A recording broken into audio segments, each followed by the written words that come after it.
Today, our Frank Vassalero had another chance to talk with the host of Face the Nation, Margaret Brennan. They discussed the ongoing election, how Joe Biden picked up electoral votes in Minnesota, and more. Take a look.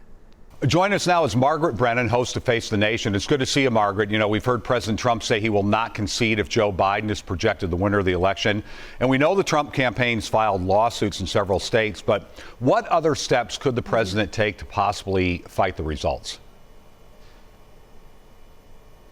Well, this really comes down to the tallies state by state, and primarily the state of Pennsylvania is the one that's really in the crosshairs with all 20 of their electoral votes, because that would put Joe Biden over the top to get to that 270 tally. That's the number of electoral votes needed to clinch the presidency. President Trump would need more states to break in his favor to actually get to that number himself. So what we're seeing at this point is a developing legal strategy on the Trump administration and Trump campaign's part. It didn't appear that they had one set to go or that they had anticipated a potential loss. So what we are seeing so far is there are about 4 lawsuits the Trump campaign's already involved in the state of Pennsylvania. And that is likely to be where they focus their efforts to try to litigate their way to a different result from the election than one that we appear to be headed towards. Now, let's just emphasize, ballots are still being counted, and no one, when it comes to the news networks, wants to disenfranchise voters. So there's a lot of caution when it comes to making a definitive call in this race. Yeah, we get that. Let's talk about Minnesota a little bit, please. We thought we were a battleground state. Joe Biden's projected to win here by about 7%, which is a decent margin. What do you think happened here? I think it's an interesting conversation to have about the Rust Belt and the Midwest generally, and the blue wall, whether it exists or not still.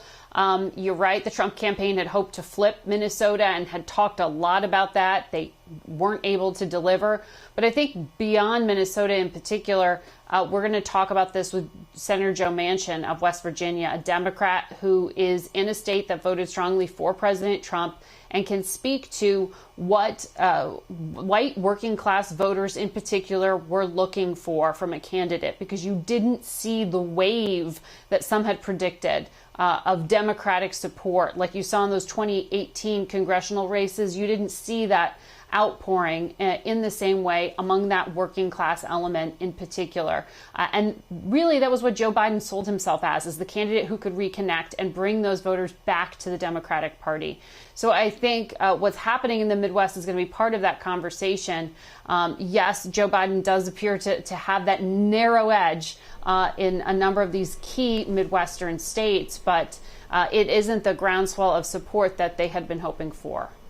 It's been a hectic week, to say the least. How do you and your team roll with the punches when things are so fluid and changing almost minute to minute sometimes? Exactly what you said, roll with the punches, and try to figure out what the best plan will be for our viewers for Sunday. We don't have a set deadline of when we will have a definitive call. These states each have different deadlines and can take their time to certify the results.